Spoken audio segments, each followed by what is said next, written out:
Hola, buenas tardes. La siguiente clase tiene la intención de mostrar las acciones de enfermería frente al paciente con infarto agudo de miocardio. Nosotras somos Mariana Cortés y Mónica Arancibia, alumnas de la Universidad de la Aconcagua. Como hablamos en el trabajo que previamente escribimos, lo primero que tenemos que observar frente a un paciente con infarto agudo de miocardio es el signo del dolor.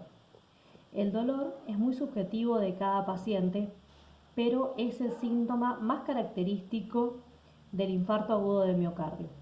El paciente lo va a referir generalmente en el centro del pecho como un dolor tipo opresivo o como describen en los libros como algo que como si lo pisara un pie de un elefante.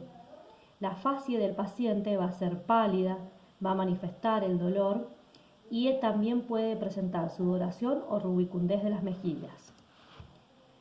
Con respecto al diagnóstico clínico, como para seguir hablando de lo mismo, el dolor torácico generalmente es de tipo retroesternal, como acá lo marca en este dibujo.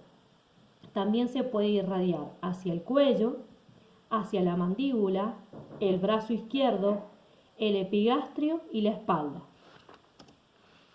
Los síndromes coronarios agudos se refieren a los signos y síntomas que incluyen la obstrucción de las arterias coronarias del corazón.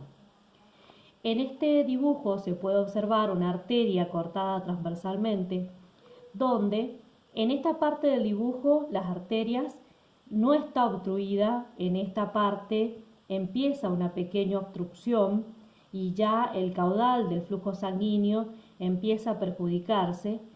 En esta parte ya podemos observar que está la placa, que es una placa de colesterol, también llamada placa de ateroma, que esto va a manifestarse con el paciente con un síntoma que se llama angina estable. La angina estable es el dolor de pecho que se presenta frente a ciertas situaciones, como por ejemplo subir una escalera o avanzar por una calle en pendiente. Cuando la placa ya corresponde a más del 30%, el síntoma característico es la angina inestable. Posteriormente, cuando la placa obstruye más del 50%, es cuando se produce el IAM, por ruptura de la placa. El flujo sanguíneo hace que la placa se rompa, obstruya o tape por completo la arteria y se produce el infarto agudo de miocardio. Esto que dice acá, que significa sin Q y con Q, se refiere a la lectura del electrocardiograma.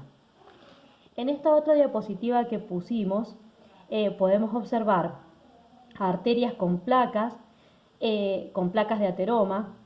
Esto va a ser un paciente, como dije anteriormente, que va a tener angina o dolor de pecho frente a ciertas situaciones y muchas veces en el laboratorio se puede observar un aumento del colesterol, triglicéridos o colesterol LDL.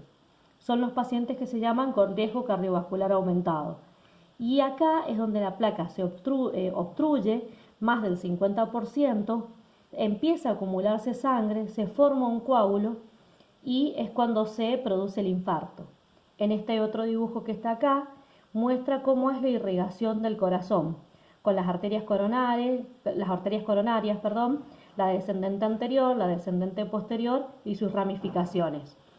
Esta diapositiva que está acá muestra la infiltración de grasa que tiene el tejido cardíaco.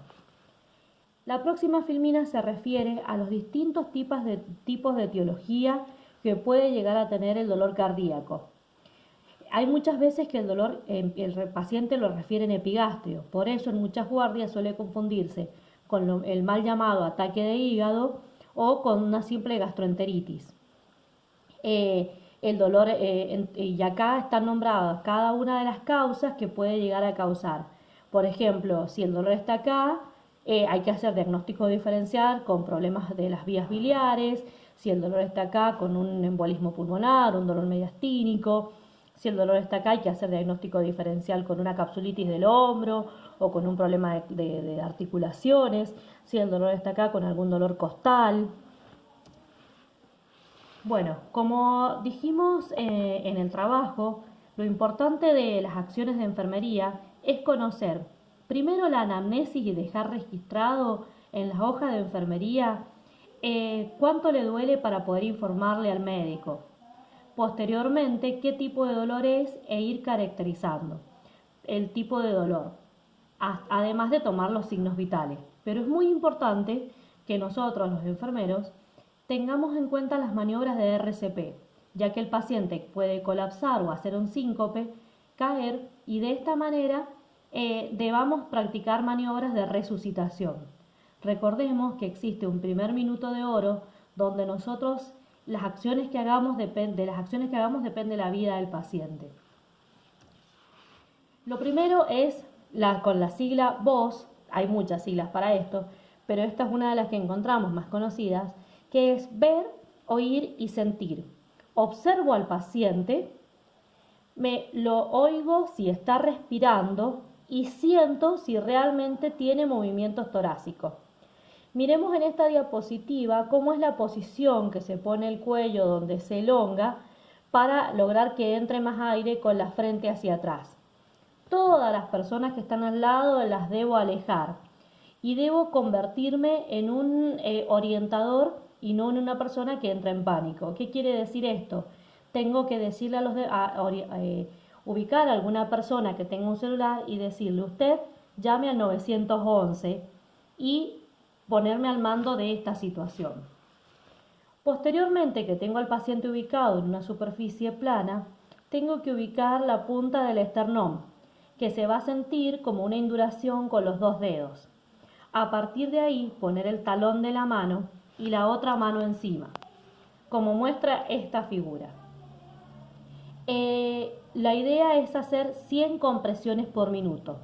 Recordemos que hoy por hoy lo más importante son las compresiones. Ya está desestimado hace tiempo que la respiración boca a boca, que se llamaba antes, ayude. Lo que más ayuda son las compresiones.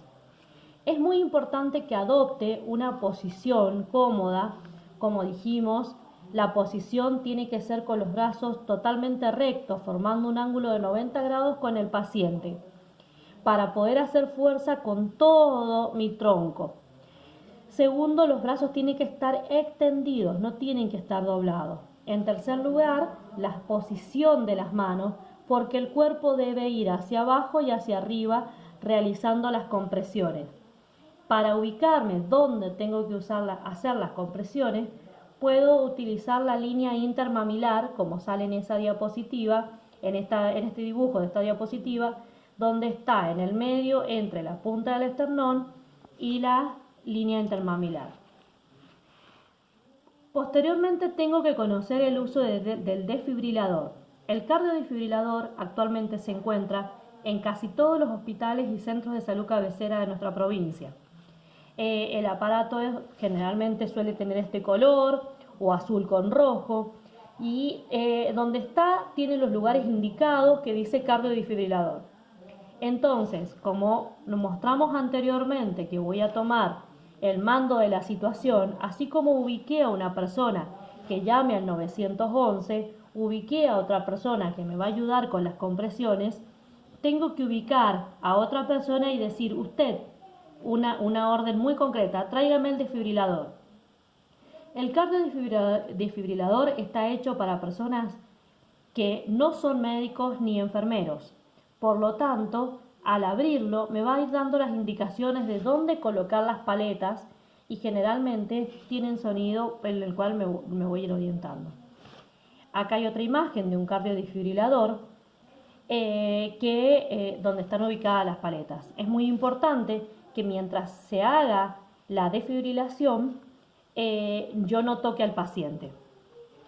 El uso del DEA está indicado cuando ya hice 5 minutos de maniobras de RCP y el paciente no responde, porque es un paciente que se está fibrilando y la fibrilación ventricular es una causa de muerte.